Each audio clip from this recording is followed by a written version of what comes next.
Today on the show, we're going to talk more about Activision. Specifically, let's talk about Call of Duty Court because it looks like it is going to stay on everything. Let's get into this right now.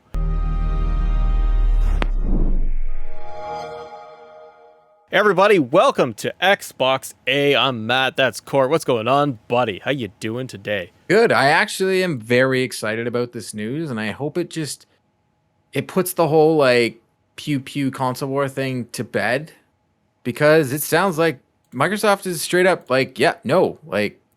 Call of Duty will always be available on PlayStation. Everybody can stop crying. I guess so. So it's just not gonna... Yeah. Well, let's get into how this all kind of shakes up. And this comes from the Wall Street Journal. It's talking about how Microsoft promises openness on new App Store as it seeks approval for Activision deal. So the move is in response to concerns raised by app developers and lawmakers about the competition itself. We know this coming from January that Microsoft announced according to this, $75 billion to a deal to acquire Activision Blizzard. I thought we had 69 billion. Now we're up to 75 billion. Yeah, it's getting bigger now. All right. Interesting. Well, the numbers keep growing. That's fine with me. Well, Microsoft Corp executives promised that their new app store for video games would operate by a set of open market principles, part of a pitch to regulators around the world to approve its acquisition of the gaming giant Activision Blizzard. The principles are a response to concerns raised by app developers and lawmakers who say app stores run by Apple Incorporated and others take unfairly large cut of digital revenues and stifle the competition. Microsoft said it wouldn't require developers to use a proprietary payment system, among other steps. Quote, "We are more focused on adapting to regulation than fighting against it," said company president Brad Smith. He and chief executive Satya Nadella met with reporters Wednesday ahead of meetings with lawmakers and others about the Activision deal. The principles would also help Microsoft offer its new gaming store on devices where it can't today, executives told the reporters on Wednesday. So Apple's iPhone, for example, doesn't allow competing app stores, a step the company says helps it to protect users' security and privacy. That's one reason. As an Apple user, we know that's not true. Yeah. In January, Microsoft announced the $75 billion acquisition of Activision. The deal, which is subject to regulatory approval, would help bolster the company's subscription gaming service called Game Pass. Did you hear that, Court? There's a subscription service called Xbox Game Pass. Yeah, and I also hear this sounds like we're going to get a better app for the store. Are we about to get a better app? Hot dog, my friend. We've been talking about this for bloody long enough. I want a damn app. It's garbage. Consolidate your garbage app, get it into one. The article continues, the service offers users a catalog of games for the monthly fees, as we talked about. The U.S. Federal Trade Commission will be reviewing the deal. Since assuming office last summer, FTC Chairwoman Linda Khan has sought to increase scrutiny of acquisitions. The agency will be looking at whether the Activision deal could lessen competition in the gaming market, and the Wall Street Journal has reported this. The deal fits in with Microsoft's move to buy up more studios that fit into Game Pass. Since Mr. Nadella took over as CEO in 2014, Microsoft has spent more than $10 billion to buy more than a dozen game studios, including the ZeniMax Media acquisition we had last year. Owner of Doom and Elder Scrolls franchises for $7.5 billion. Court. Seems like free now, that deal. It's like they swindled that, considering they paid the 69 for Activision Blizzard. It's 67 point whatever, but 69 sounds better. But also Nibel's tweet, because this was a very long blog post by Microsoft. Yeah. But if you go into the tweet from Nibel, that's where we get the Call of Duty news. Yes. So I have it right here on screen, actually. So from Nibel says on the Twitter, Microsoft, Call of Duty, and other popular AB games will continue to be released on PlayStation and Nintendo platforms beyond current agreements. And then he cited the Microsoft blog post in there too. So Court, it's PlayStation and Call of Duty. It's finally, everybody can stop crying, and because I felt the console wars and the animosity between the two plastic boxes. For some reason, people that love their plastic box and they just want to fight about it. It was getting heated, and it was just getting worse and worse and worse. And it was like, I'm dunking on you. I'm doing this. I'm doing that. And now Microsoft is coming out and saying, nope, we're gonna let this happen. And it was kind of funny. Before this news dropped, you and I were literally talking about this while you were editing another show. And I was like, we talked about this last night, how you can Disney Plus has all their streaming services, but Yeah. yeah, you can still go buy their movies, you can still watch it on Apple, you can still do all these things. And I truly think maybe that's the direction video games need to go in, where yes, there is Game Pass. You get Call of Duty on Game Pass, you get all the Blizzard Activision games on Game Pass, but you can still play them on PlayStation, except you've got to spend the $90 Canadian or $70 US to buy the game. And that's no different than the conversation in just about media and content in general when it comes to movies. And I know for some, they'll argue that they're totally different worlds. It's not the same thing. I'll make a counter argument that it is. It's content. And you can buy that piece of media, like you're saying. I can still go to Best Buy and I can spend $40 to get the steel bookcase of Endgame. I can choose to do that. I can also choose to get it on Disney Plus through my membership in 4K for $10 a month. That's my decision. Yep. It's still there. I can still go to GameStop and I could still get in 3 years, according to this, get Call of Duty, buy it physical, get that game and play it on my PlayStation 5 and I'm happy. But I'm going to pay $79.99 plus tax and pay that in Canada, the $91 total to get Call of Duty. And I'm going to walk out of there and go, but 3 of these and I have an Xbox. Like I could get a Series S and Game Pass for free and I could play my Call of Duty. And this is the thing, Cora, I'm like, I could just get an S for $400. It's 4 games. That's what it is. The equivalent is. You know what I mean? Like if you just wanted Call of Duty every year and Madden and freaking Forza and that's kind of it. Like why it starts to become interesting. It's very interesting. And that will be the choice because obviously Sony's going to have their Spartacus. And we even talked about this last night. Sean brought up a good point saying that if they put day-and-day PlayStation games, they automatically have the better library. Let's be real. These are just facts. Their first-party library is outstanding.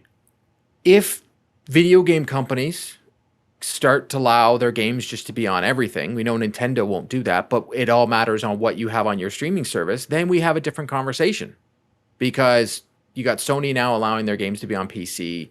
If Xbox moving forward is going to have these Blizzard Activision games still on Sony PC consoles, but you get it bundled with Game Pass, it's great. And like we talked about this, they could do the same thing that Sony did with regards to the Avengers. They say, okay, their first party stuff, you know, you can play Avengers on Xbox, you can play it on Sony, but for the DLC stuff of Spider-Man, it's only on PlayStation. So Xbox can start having, okay, here's the DLC packs for Call of Duty, but here's the extra thing that's only available on Xbox. In sight, you give an advantage for being on one or the other, but you're still allowing everybody else to play it. You're still having cross-platform play. You're still having that.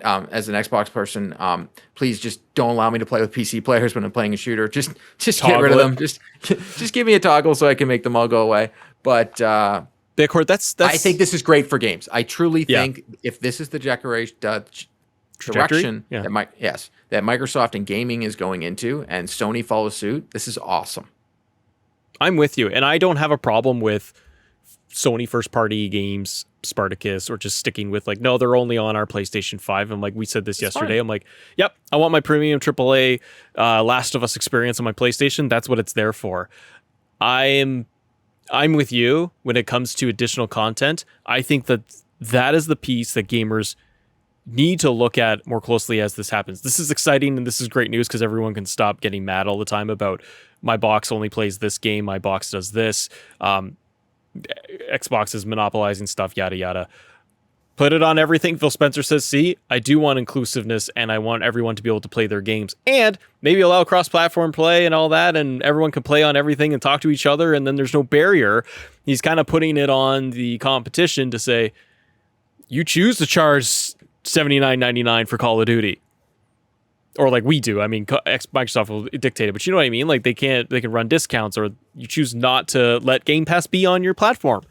We could give it for $10 a month to play Call of Duty, or you just come over to Xbox. The DLC piece, though, that's what I think is Xbox and Sony's way home in the future.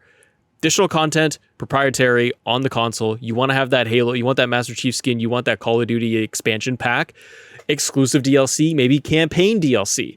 Stuff like that can all be on Xbox. Or even the Warzone. Hey, like if you want to use Master Chief playing Call of Duty Warzone, or you want to use some Gears characters, it's only on Xbox. And we talked about this before the show too, of like everyone losing it over in the moment of like Spider-Man being in Marvel's Avengers that kind of flopped, but getting very upset that like, oh yeah, Spider-Man is only on PlayStation, it's not going to make it over to Xbox. And I was like, that's a crap move. But people that are always in the Sony side are always just like, yeah, sure, like woohoo, we get Sony. But if Xbox did that, I just feel like conversation would be different. Well, yeah, we talked about that when I even did my Shadows of the Tomb Raider review, and I was talking about the first time they made the second installment of the Tomb Raider game Xbox exclusive for a year. People lost their minds, and I was like, well, yeah, it doesn't matter. And Sean brought up a good point. If PlayStation did that, it wouldn't have been a second thought. It is what it is. But I now go back to what Phil Spencer said, and I did a video that will be released later today about how Starfield, he wants more people to play it, and it is an Xbox exclusive currently right now. Well, it's a Xbox ecosystem exclusive. It's just not on PlayStation. It is literally everywhere except Nintendo and PlayStation. Who's to say that, and I still think this game is very important to Game Pass, that this game, Starfield, is only on Xbox exclusively for a year? Mm-hmm. It's always going to be on Game Pass, but after that year, Phil Spencer lets that come on PlayStation. Gives like the super duper version with all the DLC available to buy on PlayStation. That'd be huge. I'm with you, because as you're saying that, I'm like, yeah, if you're big Philly, why wouldn't you sit there and go, we have to make sure that we are rewarding our player base? Because if you launch them for Starfield, if you launch Starfield day one on Game Pass, the win is that it's on Game Pass, yay. And if you launch the day and date on PlayStation, I think that brings it down, because as a Xbox player, you're looking for those big tentpole titles, the Halos and all of that, to say this is what Xbox is doing. And if you just released it right away and said it's also on PlayStation, it kind of takes away from it, right? That extra polish that Xbox has. I really like your point of, here's the first year, we built Starfield to be this massive juggernaut with add-on content and updates, patches, inevitable frame rate improvements, graphical improvements, yada yada. You get the super polished after 12 months. Hey, PlayStation owners, if you want to pick up Starfield for $79.99 or $100 in the deluxe editions, it's on PlayStation. Look what we had with Deathloop. You got the reverse. You got Deathloop on PlayStation side. That was a contract deal. I do think it would have been Xbox only if that deal wasn't in place. And we still have Ghostwire Tokyo as well. But who's not to say that Sony does the same? Because technically, if they give us Horizon Forbidden West a year later on PC, that will make me think that every single Sony game released is going to be on PC within a year. I have a decent PC. That means I don't need my PlayStation 5. But you need, yeah, and then you're just down to the same model of like your Spartacus, whatever it ends up being, right? Where it's like you'll get premium access for our first party titles day and date on PlayStation 5 plus PC when it comes out to PC, or it's day and date. And yeah, same conversation starts to happen on Sony's side. Sean Capri, though, made a good point about this last night, though, of when Sony comes out with Spartacus, they are able to move, I think, a lot quicker than Xbox did with Game Pass's launch, right? In terms of the library and being able to really punch this thing and say, oh yeah, it is. They would knock them out of the park real quick. It's interesting. So Call of Duty on everything. How do you, like, in general though, like how do you feel about that? Because we're both campaign players for Call of Duty, and I like traditional multiplayer for it. But for me, I wish we could play everything on everything. I wish I didn't have to buy 3 separate consoles. I wish, but that's not the way the world works. It's just like with iPhones and anything with technology. There is, here, go to our thing. But if we can go to the way movies are done, where, okay, I've got my Disney Plus app and that's the way it works, but like at the same time, I could still go buy that movie if I want. That's what I like. If we can get to this world where even if PlayStation and Xbox keep continuing to buy studios, and it sounds like they're definitely doing that. They both made it a point that they're not stopping. But moving forward, if, say, Xbox buys Ubisoft tomorrow, Ubisoft is still on every console, I think that's great for gamers. And as long as it's great for everyone, that's fine. Like, I get it. I'm on the Xbox, but I also have a PlayStation. But if all the games that Xbox Studio has are always on Game Pass, then you're just creating value for gamers. And the more value for us, we've been paying a lot of money over the years. Thank you. That's all I got to say. Thank you. Yeah, I'm with you. I'm glad that we could get the potential of having not just Call of Duty, but maybe if there is a Ubisoft acquisition, maybe if Take-Two down the road. Yeah, that'd be a tough one. That'd be a tough one, but Or you know what I mean? Like, if it was... if Sony buys Square Enix, like Yeah. that's a very strong possibility, right? You want to be able to have it both ways, and I want to be able to keep in mind players that are not in good hotbed for internet areas, people that still not only want to buy physical media, but really don't have the bandwidth to sit there and say, I'm downloading a 120 gigabyte Call of Duty game this year. Like, come on, it's a huge game. Do 3 of those, you probably capture bandwidth for the year, or for the month, and that sucks. So players can't always do that where they run out and just say, download now, go. They have to go to the local Best Buy, Target, whatever. Yeah, but even the physical copy at this point is pointless. We talked about this. Like, I complained to you the other day about, I got Call of Duty Modern Warfare, and I was like, what is on this disc besides this, all these downloading that I had to do? And we're finding out you can go get the Halo disc. There's literally nothing on that disc. Everything is being downloaded. So the whole, I buy physical media and then I'll keep my game forever, that is no longer the case, because 9 times out of 10, these discs that you're getting is just a key to open it up on the store to download the game. That's all it is. It's like with PC games, because I never buy a PC. But remember when there was the time where you could still go into the store and buy the physical box of the PC game, and it was just the digital key inside. Like, there's nothing in there. Well, and that's what video games have become on console as well, because all these games, I just bought my daughter Just Dance 2022. I don't know what was on this disc because I got to download everything. There was nothing on that disc. So what happens when you buy these physical games is all you have to do is get to hear that noise of your disc drive going zzz, zzz, zzz, while you're playing the game. Otherwise, if you had the digital copy, you could just play it right away and not have to worry about putting the disc in. That's my opinion. But, let us know in the comments. Are you excited about this? The fact that we are the PlayStation people, everybody, no matter what Activision Blizzard game, it's going to be on PlayStation now. It's no big deal. We're about to have a different future in gaming, and I'm all for it.